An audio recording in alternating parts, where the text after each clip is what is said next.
Sure, I can do that. Hi, good to see you, Linda. Hi, you too. Thank you. I'm here too. I know, and I've never talked to you. I've talked to Linda a lot. And you haven't so far yet either. That's the question I was going to ask you. I know Linda's been back to Dallas frequently since the show. But what's your connection to the city had been since the reboot ended? Not too much. I mean, Linda See, is a social butterfly. That was my question, and now he's talking to you. See? Well, no, he's asking me what mine is for the thing about you. That's it. So it's usually always about me. Is that Linda developed so many friends when she was here, in the two incarnations of the show, that she's got this vast array of people that she loves here. So she always has things to do here. I made no friends once. So I just come in when somebody invites me, but she comes here because there's great attraction for her social network. When you were here originally for the first run of the show, I think, Linda, you told me this, that you actually brought your family with you for a while. Every season, yeah. So did your kids grow up here or anything? They didn't grow up, but it was one of those wonderful adventures. I tried to put myself in their place, that they get to come someplace. It's like being in a hotel for 3 months. They're in a new house. We always would rent a house, which is not easy to find, a furnished house that'll take kids and dogs and everything else. But they would come, and if it was during the school year, we'd get all their assignments and they would be able to go to school, but it was free time. Right. And it was family time, and it was wonderful. But I was with my family the whole time. They'd come down every time. That's good. Yeah. No, don't pick up an accent there. No, they didn't pick up anything. Some ticks every once in a while. Some red ant bites. Okay, it's all yours now. Thank you. You're welcome. But I didn't get the question. You took my question. I know it. I can ask you another question. You please.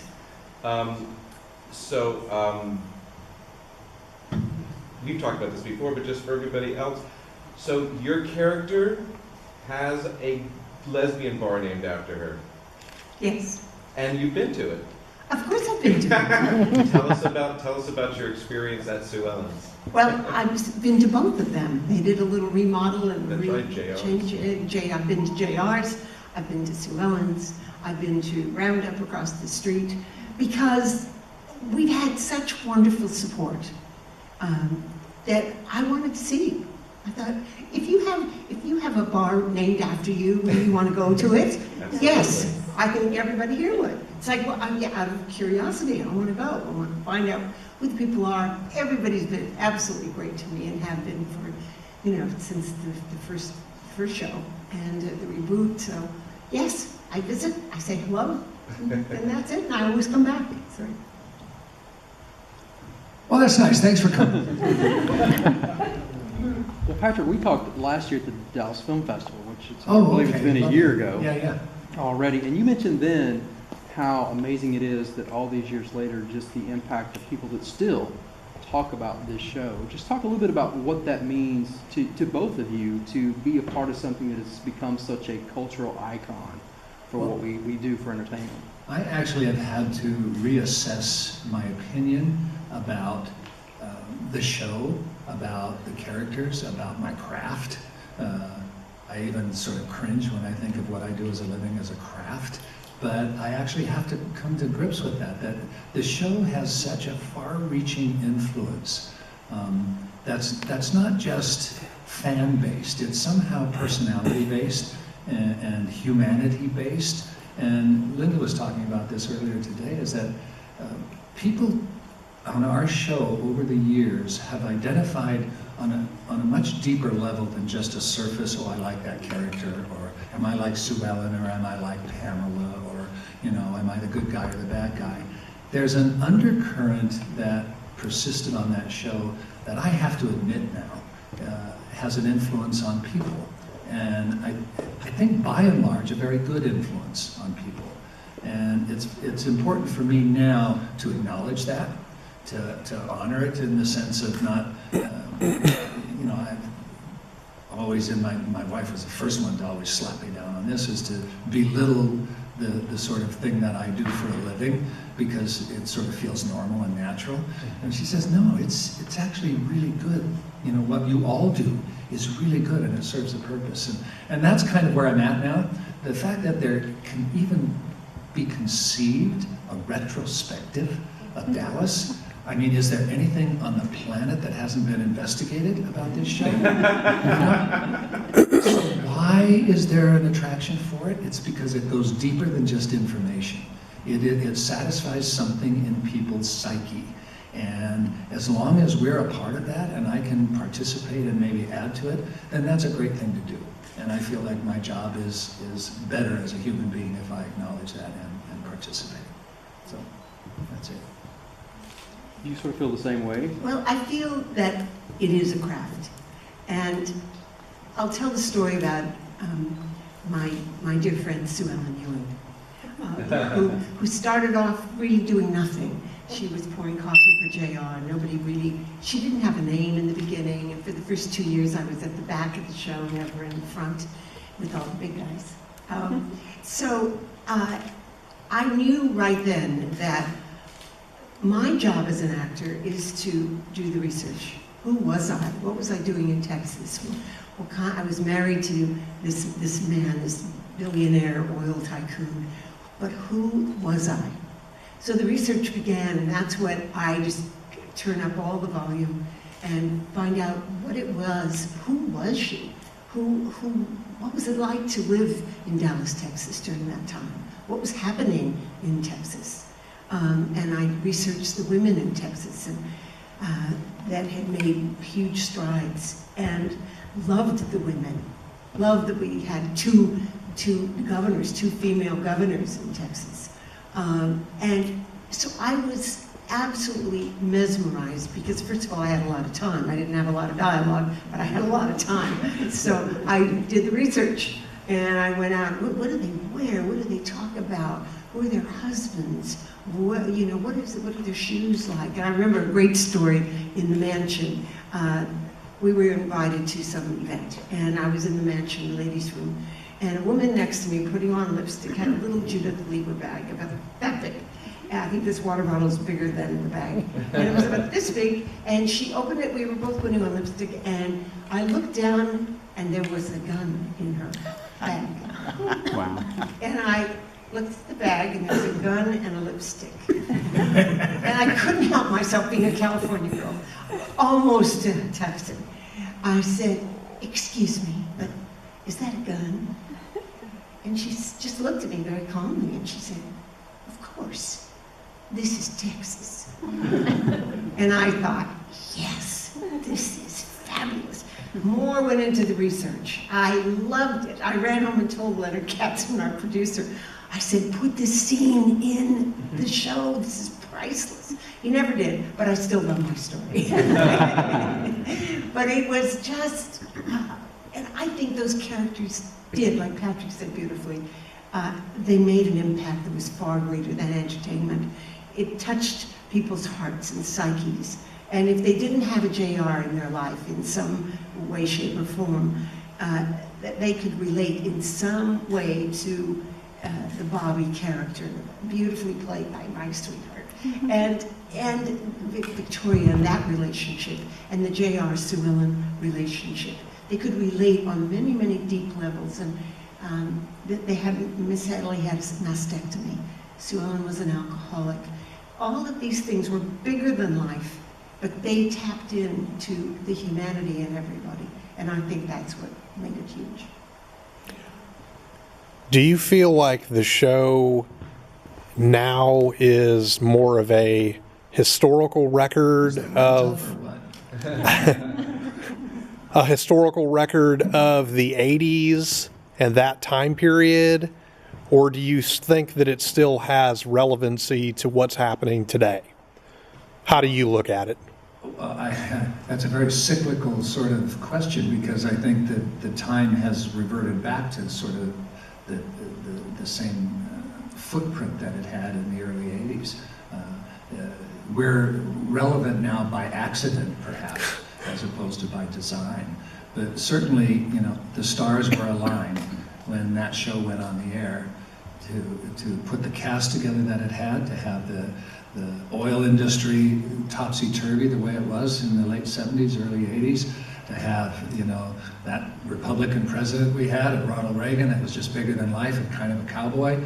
Dallas Cowboys were at the height of their game. I mean, everything turned out to be an advertising gimmick for our show, quite literally. And we rode like a bunch of surfers on that wave. And it got us, you know, the television industry is a brutal industry, now even more so than then. But to have the opportunity to have 5 shows as a pilot, as opposed to 1 show, you know, now if your pilot doesn't get ratings, doesn't matter if you got 4 more in the can, it's gone.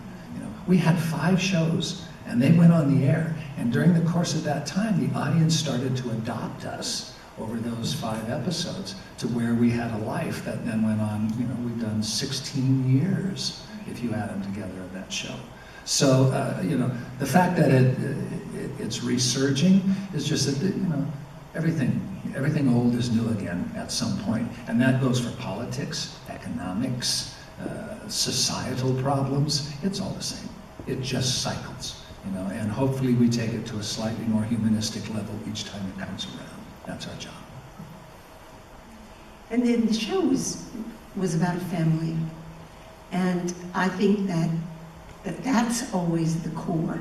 And I remember a great story. Jules Heinowitz was a sort of a page at CBS in New York. And he was working with Bill Paley, who was then the chairman of CBS. And they were looking for shows to come on the air at that time.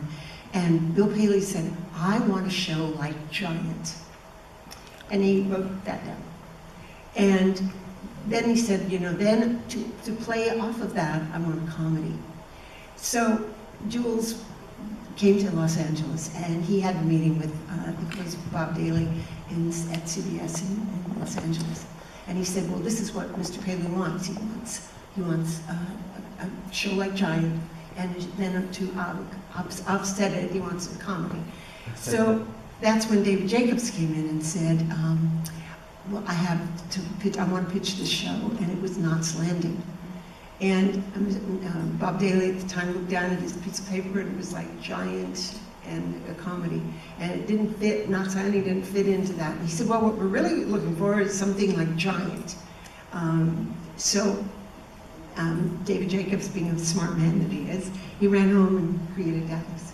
So he went back in and he pitched Dallas to them, and that kind of fit the void that he was looking for. So they went on and he said, okay, let's do Dallas. And as soon as Dallas was a hit, David Jacobs came right back in and he said, remember that show called Knots Landing and cul-de-sac? They said, whatever you want, Mr. And he was also smart to put a couple of Ewings in that cul-de-sac too. Yeah. Really tied it together. No, he's a very smart man. That's a behind-the-scenes story. Yeah. So, but it really is all about the family, whether it's on a cul-de-sac, whether it was on a ranch. But that's what they wanted, something bigger than life, and they got it. Yeah. Thank you. So in 1986, I'm going to go back for a second. Kansas City, Missouri, Okay. Worlds of Fun, Okay. Amphitheater. You were doing some type of tour where you were just speaking. Really? Yeah. it was, and I. Was I brilliant or? I'm going to tell you, I remember almost every question and answer. Oh my gosh. I'm about to tear up now because it was like a dream, like watching Dallas. At a very young age, I know maybe inappropriate, but my family in the Middle East, they would call my dad after Dallas would air there to talk about it. They thought all Americans lived like that. Yeah. The Jock Ewing being the patriarch, that was the big draw, especially in the Middle East. But and my question to you was, and I can't believe I actually asked it, but and you kind of chuckled, but I asked who was the better kisser, Victoria or Priscilla? Oh, okay. And you said they were both really good. Okay. There we go. And I actually asked, if I could shake your hand. And you said after the show, and you did. You jumped down off the stage after the show and shook my hand. So very sweet thing. I'm so sweet. It just you really were. And I remember like getting in the car with my parents. I was crying. Oh. And my little brother was like, really? Yeah. I mean, but anyway, so just huge impact. I just, That's lovely. So, So my question, Linda, I met you a couple years ago at the Bourbon Lounge. Yes. I had a great interview with you. And my question, I asked you, the higher the heels, and you said the quicker you take them off. It was like a big hit in the article. That was like the most common. It's like smart lady, like, you know. But so my question is, so when you're in Dallas, especially now, like favorite restaurants that you go back to visit that you may have, you know, partaken in, you know, in the early years, or, you know, something that you come here just to have, like corny dog, or I do this because this is the person who knows those things. The very first question is, I came with my family every year, and my nights were in the kitchen and family dinners and cooking. I think I went to a restaurant maybe 3 times the whole time I shot Dallas here. So I don't know anything about restaurants, you know. I do. She does. Take it away, Linda. No, because we stayed in, I stayed in a hotel, and as a single woman traveling, and my kids were home in school, and they, you know, Patrick brought his family with him, so that was the difference. So I did go out, and I went out a lot with, you know who, Mr. Hagman, who dragged me places. Which was, dear. So anyway, when we first started coming, we went to a wonderful place that's not there anymore.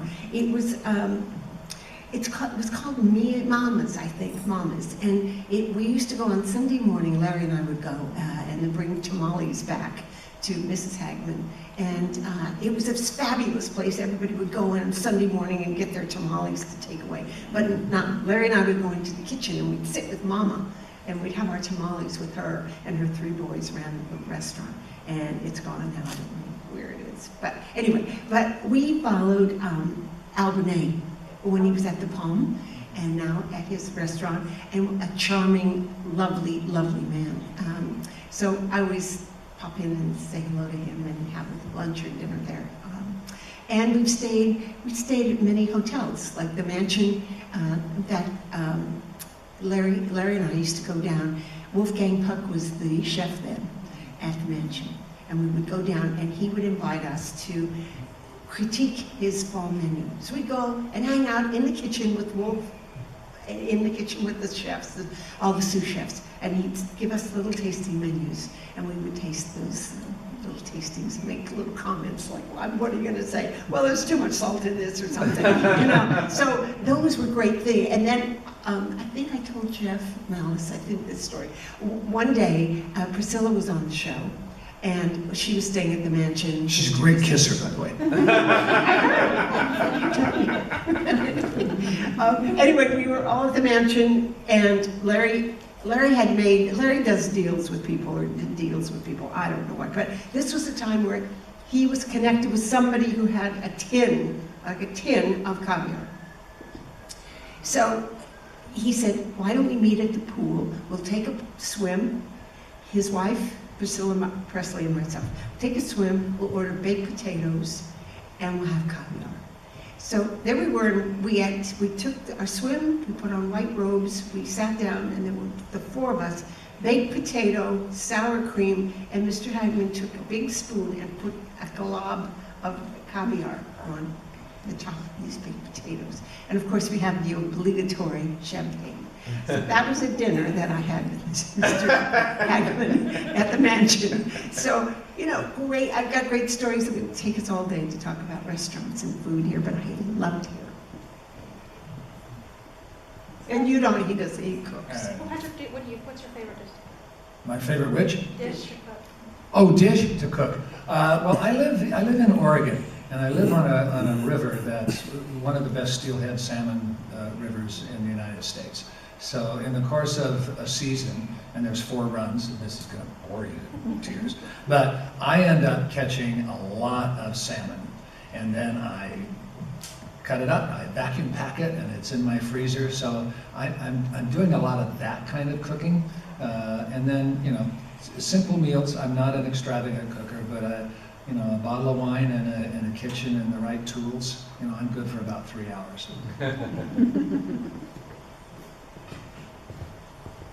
Well, you have to get a new microphone, because this just is like not working. We've offended him. Okay? More? More questions? Nothing? Drew? Silent. I have one again. Well, wait a minute, one Go guy ahead. back here hasn't Drew? yet. What you got? Well, I have to ask, since we're in Dallas, what role you think the city plays, why this setting to tell these stories? I think initially, Linda's answer or response about the network wanting a giant themed show, you know, and there's few places on the planet. First of all, Giant was in Texas, you know, in terms of the film itself. But there are very few places that, at that time, that still had the cosmopolitan frontier coexistence in one place. You could, you know, you had a great skyline even then, it's better now, but right in front of all those neon-lined buildings and the Pegasus horse and everything, you had guys in cowboy boots and hats walking down the street. It doesn't happen now. But in the early 80s, the late 70s and early 80s, that's what it was. So there was a ready-made background in Dallas, Texas for this kind of show. And it, you know, it could have been filmed anywhere. As the new Dallas, you know, there was a moment where the new Dallas was going to be filmed in Louisiana and pretend it was Dallas, Texas. You know, well, and that was the response. Everybody went, oh no. And that's why we came back to Dallas, Texas. It has its own genetic imprint, and it was even more prominent in the late 70s and early 80s, you know, and it had everything we needed. Plus it was a burgeoning film production area. Not a lot of films being done yet, but a lot of people wanting to do them. A lot of crew members wanting to stay in Texas and work. You know, transportation people wanting to make it work. Everybody wanted this show to succeed, and we just happened to plug in at the right time. A design Right. skyscraper. And The only thing that wasn't really there is oil rigs. Exactly. You know, we snuck one by America. We're drilling out at South Fork. Way out there. What are you drilling for out Sally there? never lets you drill. Yeah, no, That's right. Mama wouldn't let Mama people wouldn't drill let- on. no. Yeah. That's awful. Was that actually inserted so that you had an explanation for why there wasn't a drill on Probably, but we still maintain that the largest oil reserve was under part of South Fork. South Fork. And interestingly, the new reboot, they were going to drill and strike oil. And there was some sort of legality thing, and we were sitting in a meeting, and I was actually prepping the one I directed, and the question came up, and I said, oh no, that oil reserve was not tapped on the show because Miss Ellie said we could never drill. And they said, really? They hadn't done that little section of the research, and it was only because we had lived it for so many years, and they had to change a section of the script just before we started shooting in order, because we know the fans would have caught it in a heartbeat. I mean, they watch everything, and we would have been crucified if we had, you know, besmirched Miss Ellie's thing. So anyway. Eric, you had a question? Yep. Yeah, Will we ever know what happened at the end of the third season? everybody died. No TV, She survived. no TV movie. We talked about this driving in from the airport. Yeah. The worst decision that a person whose name shall not be mentioned at TNT, the worst decision they made, the worst one was canceling the show. But the second worst one was, even if they were going to cancel it, they should have tied it up. They should have done 1 or 2 episodes, maybe 5 episodes, just made everything a complete package. They had everything in place. It wouldn't have cost any re-up of anything. We could have done it. The scripts were there, but they didn't. They just pulled the plug and It was got out of disrespect. Dodge. Oh, I thought it was disrespect for the entire franchise of Dallas. And I remember I told Patrick that I was sitting at a stop signal in Los Angeles, and there was a billboard, and it said, the final season of Mad Men. And I thought, that's all they had to do. Right. Say, the final season, or the final 3 episodes of Dallas, and you will never see these crazy Ewings again. That's respect. Yeah. And for all of us, we felt that, and this is globally, because I go a lot to Europe, and all the fans felt the same, that it was disrespectful for the fans who had been faithful to the series all these years. And even the new people that came, just looking at the reboot, there was no respect given to those fans, enormous amount of fans. So that's what I thought. Had they said, you will never see the Ewings again, that's respect. And we didn't get that. So that's why we were all upset. Can you tell us what was going to happen? Well, it did happen. The explosion happened at the Well, end. we don't know how the But, final thing happened. We don't know what happened to You know, Christopher. they just started writing scripts. They hadn't even broken the new season, although they were planning on a new season, and they were just kind of putting a Bible together. That's the way cliffhangers happen. That's when they shot JR. They didn't know who shot him. They just said literally, somebody, because we got picked up for 3 or 5 more episodes at the end of the season, and they had to reinvent a new cliffhanger, and literally one of the script writers said, well, let's shoot the son of a bitch.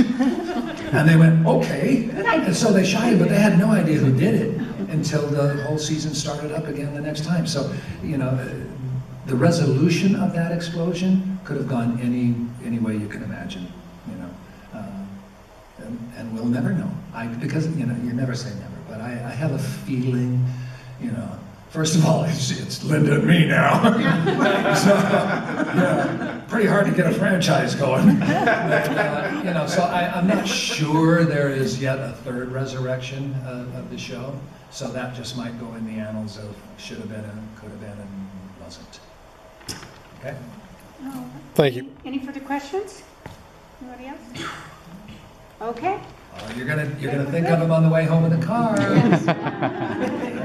And thank you for coming. I will say Yeah. one more thing Sure. for Patrick. I'm sure that Dallas was influential show that you were on. Yes. But for me, the show that I remember you most from, even though it was just one season, was The Man from the Moon. Yes. And I bet you have a lot of fans who still come up to you about. Oh, they do. that. Just today, somebody in the hallway, did, somebody in the yeah. hallway said, I said, you must have been about 6. He said, exactly, I was 6 years old. And when I go to other countries, because it was popular in other countries, because they didn't have to dub very much. I didn't say 4 words per show. But any country I come in and they recognize me, they go, oh! Yeah, that's me. I'm this guy. So, thank you all. Thanks for coming. Thank you.